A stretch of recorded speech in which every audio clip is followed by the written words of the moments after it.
Good morning students. आज आपको maths class में क्लास 7 एक्सरसाइज 5.1 का पार्ट रह गया था, जिसमें हमने फर्स्ट पार्ट में एक्सरसाइज 1 to क्वेश्चन 1 to 6 तक करा दिए थे।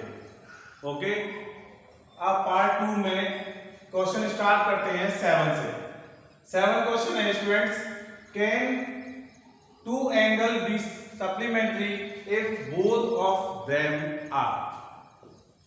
यानी कि सप्लीमेंट्री को क्या कर रहा है, टू एंगल बी सप्लीमेंट्री बता रहा है। तो सप्लीमेंट्री आपको पता होना चाहिए, sum of two angles equal to supplementary are 180 degree. तो क्या होना चाहिए, sum of two angles is 180 degree. 180 degree होगा सप्लीमेंट्री के लिए, कॉम्प्लीमेंट्री के लिए क्या होगा 90 डिग्री। ओके, तो देखिए एक्यूट एंगल क्या होता है वो समझिए। ये पूछ रहा है कि सम ऑफ टू एंगल सप्लीमेंट्री है तो क्या वह क्या होना चाहिए, एक्यूट एंगल भी है। तो ये ध्यान से देखिए, no, because sum of two acute angles is less than 180 degree. तो ये दो बातें बेटा समझ लीजिए, हमारी इस एक्सरसाइज में दो बातें नहीं आई हैं, जो क्या है बेटा, एक्यूट और ऑब्ट्यूस।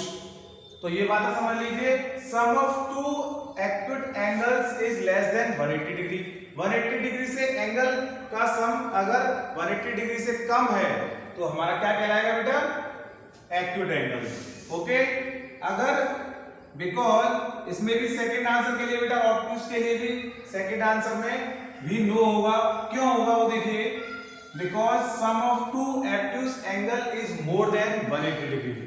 अब यहां बात कहां आ गई बेटा, अगर हम किसी दो एंगल का सम करेंगे, अगर 180 से ज्यादा आता है, मोर देन 180 आता है, तो हमारा जो क्या कहलाएगा बेटा, ऑब्ट्यूस एंगल। तो हमें ध्यान से पढ़िए, क्वेश्चन क्या कहना चाह रहा है कि can two angles be supplementary, यानी कि दोनों एंगलों का सम 180 है या नहीं है। तो बेटा थर्ड पर आते हैं, देखिए यस, थर्ड में यस क्यों होगा, because sum of two right angles is 180 degree. आपको पता है राइट एंगल कितने का होता है, राइट एंगल होता है स्टूडेंट 90 डिग्री का। अब 90 डिग्री का राइट ले लेंगे तो इन दोनों राइट एंगलों का सम कितना होगा बेटा, 180 डिग्री। और 180 डिग्री किसको फुलफिल करेगा, सप्लीमेंट्री को फुलफिल करेगा। Students clear. आपके सामने question number 8, an angle is greater than 45। कोई भी एंगल अगर हमने 45 से ग्रेटर देन लिया, is its complementary angle greater than 45। जब हम इससे ग्रेटर देंगे तो कंडीशन देखिए ध्यान से, ग्रेटर देन 45 हो सकती है, और इक्वल टू 45 और लेस देन 45। इसमें आपको करके देखना होगा कि क्या ये कंडीशन ग्रेटर देन 45 है, या इक्वल टू 45 है, या लेस देन 45 है, इसमें आपको बताना है।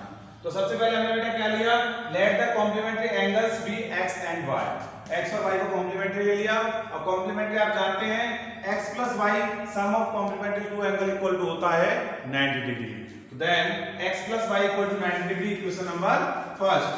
अब दिया क्या है, उसने क्या कहा है, it is given that greater than 45 से ग्रेटर देन क्या है, x ले लिया। तो हमें प्रूफ करना है जो y होगा वो लेस देन होगा, या इक्वल होगा, या ग्रेटर देन होगा।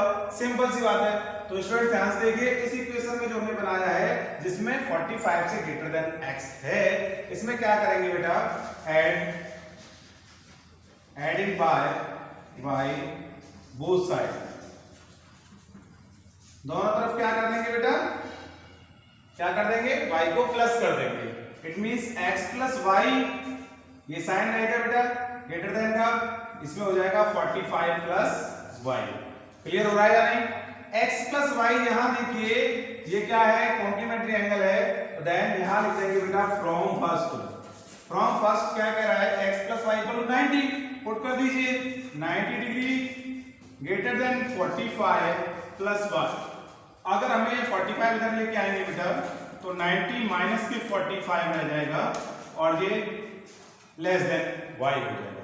देन y की जो वैल्यू आएगी बेटा, 90 में से 45 माइनस करेंगे तो क्या मिलेगा, 45 इज ग्रेटर देन y, यानी कि y से 45 की वैल्यू ज्यादा है। इट मींस बोल सकते हैं कि 45 लेस देन y। तो यही तो प्रूफ करना था। डस कॉम्प्लीमेंट्री एंगल क्या होगा बेटा बताइए, less than 45, less than 45, it is proof. Students clear हुआ है नहीं?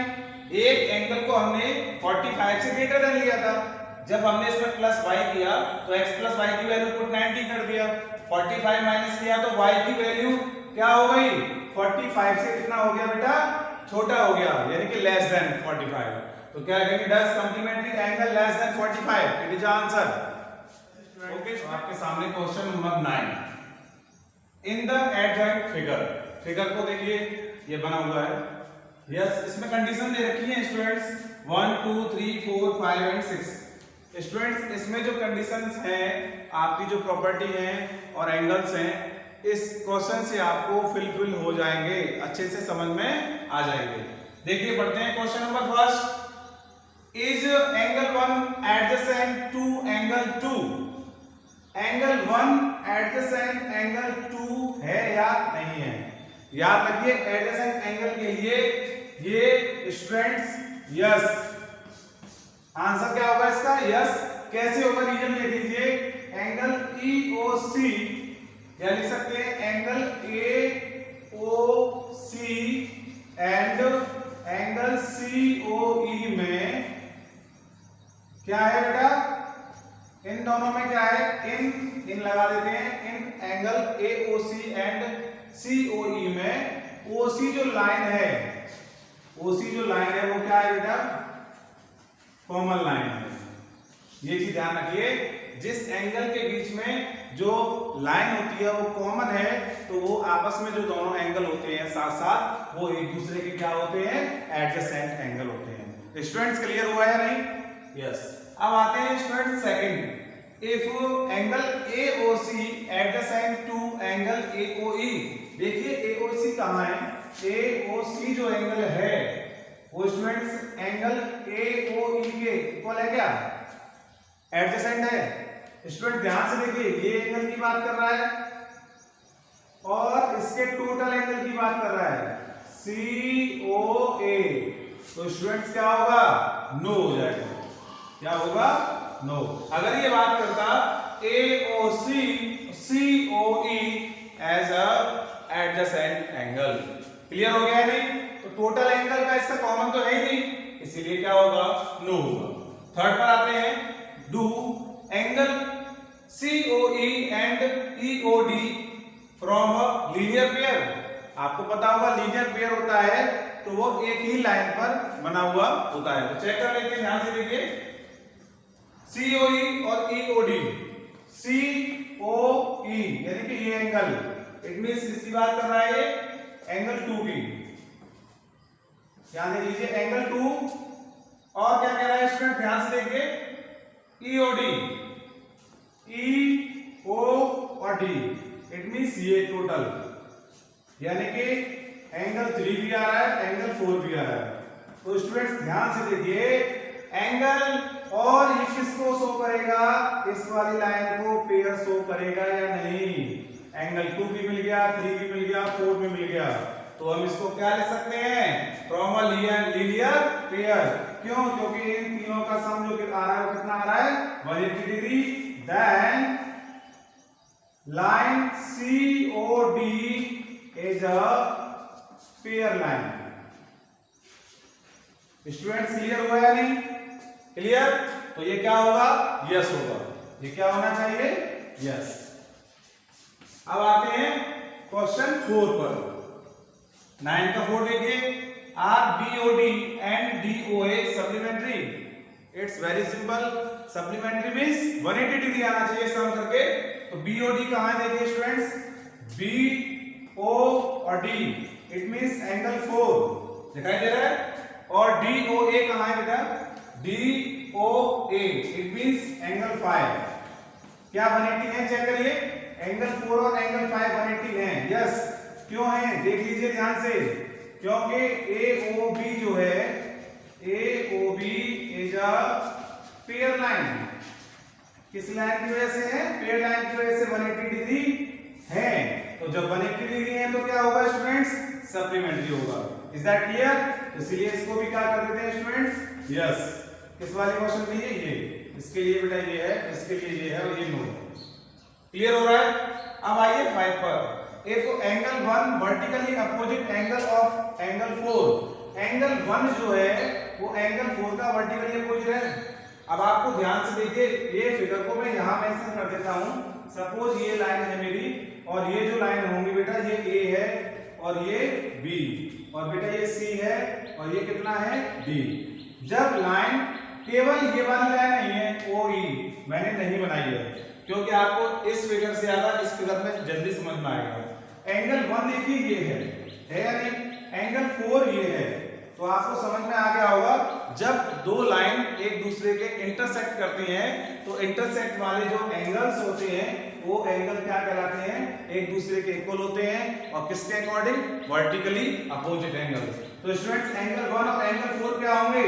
वर्टिकली अपोजिट होंगे। यस, क्लियर हुआ या नहीं? आगे बढ़ते हैं। इस तरह से बेटा ये भी एंगल क्या होंगे? ये एंगल इसके क्या होंगे? वर्टिकली अपोजिट होंगे। तो यहां लिख सकते हो आप कि एंगल जो 5 होगा स्टूडेंट्स, एंगल जो 5 होगा 5 वो किसके इक्वल होगा? एंगल 2 प्लस एंगल 3 के इक्वल होगा या नहीं? ये भी स्टेटमेंट इसमें डाल सकते हैं। Next, what is the vertically opposite angle of angle 5? यानी कि कौन सा वर्टिकली अपोजिट है जो एंगल 5 के इक्वल है? तो स्टूडेंट्स मैंने यहां पे इसका आंसर दे दिया। देखिए एंगल 5 का वर्टिकली अपोजिट क्या होगा? तो एक काम करिए, इस वाले क्वेश्चन का आंसर ये दे दीजिए कि एंगल 5 जो होगा वो वर्टिकली अपोजिट के अकॉर्डिंग ही एंगल 2 प्लस एंगल 3 होगा। तो स्टूडेंट्स ये आंसर किसका हुआ? 6 का। Question number 10, indicate which pairs of angles are. First question है वर्टिकली अपोजिट एंगल्स। तो देखिए स्टूडेंट्स फिगर के अकॉर्डिंग वर्टिकली अपोजिट एंगल्स मैंने भी आपको अच्छे से क्लियर किया था। देखिए ये लाइन जो है लीनियर पेयर है और स्टूडेंट्स ये लाइन जो है लीनियर पेयर है। क्लियर? आपको क्लियर हुआ? तो ये जो एंगल होगा इसके वर्टिकली अपोजिट होगा, देन ये एंगल होगा इन दोनों के एंगल के वर्टिकली अपोजिट होगा। तो क्या लिखेंगे फर्स्ट के लिए? देखिए स्टूडेंट्स एंगल 1 जो होगा वो एंगल 4 के एंड एंगल 5 है वो एंगल 2 प्लस एंगल 3 के क्या होगा बेटा? वर्टिकली अपोजिट एंगल होगा, अपोजिट एंगल्स होगा। क्लियर? सेकंड देखिए लीनियर पेयर्स क्या है? मैंने आपको बताया लीनियर पेयर्स क्या है। देखिए ये जो है एंगल वो लीनियर पेयर है 4 प्लस 5 और ये एंगल जो होंगे लीनियर पेयर होंगे। तो देखिए ध्यान से लीनियर पेयर कौन कौन से बनेंगे? एंगल 5 एंड एंगल 4 ये मिलके क्या बनेगा? Linear pair. और देन एंगल 1 2 3 एंगल 1 2 और 3 को जब प्लस करेंगे तो क्या मिलेगा स्टूडेंट्स? लीनियर पेयर्स मिलेगा। क्लियर हुआ है नहीं? पेयर्स पूछा है तो पेयर कितने का होता है बेटा? 2 का होता है। इसीलिए ये थर्ड वाला जो नंबर्स होगा वो नहीं होगा, 1 2 3 नहीं कह सकते हैं क्योंकि पेयर्स की बात की गई है। तो पेयर हमारा ओनली 4 और 5 का पेयर होगा। स्टूडेंट्स क्लियर हुआ है नहीं? तो 4 5 जो होगा हमारा वो लीनियर पेयर होगा। ये क्लियर? अब क्वेश्चन नंबर 11 है, in the following figure is angle 1 adjacent to angle 2, give reasons. क्या यह एंगल 1 और एंगल 2 एडजेसेंट एंगल है या नहीं? फिगर से देखिए एंगल 1 ये है, एंगल 2 ये है स्टूडेंट्स। तो हम लिखेंगे इसमें दिया हुआ है angle 1 angle 2 are not adjacent angle. अब हमें क्या देना है? हमने बता दिया इसको नॉट, ये नहीं होगा because their vertex is not common. मैंने आपको बताया था एडजेसेंट एंगल जब बनते हैं तो उनका एक कॉमन लाइन होता है या नहीं? तो मैंने यहाँ पे दिया है इसका reason, their vertex is not a common. इसकी वर्टेक्स कॉमन नहीं है। ये एंगल ये है बेटा इस तरह से और ये वाला एंगल ये है, तो इसमें कोई कॉमन नहीं है। हमारे एडजेसेंट एंगल क्या होते हैं? सपोज ये एंगल है, इसका ये एंगल कॉमन है, तो इसी एंगल इसी पॉइंट पर बने एंगल कॉमन होनी चाहिए। ये मत समझना स्टूडेंट कि सर ये लाइन कॉमन है तो सही, इससे मतलब नहीं है। ये एंगल 1 होता, ये एंगल 2 होता, तो ये एडजेसेंट एंगल होता। स्टूडेंट्स क्लियर है या नहीं? ओके, जो बचे हुए क्वेश्चन है वो नेक्स्ट वीडियो में कराएंगे students. Okay, thank you so much.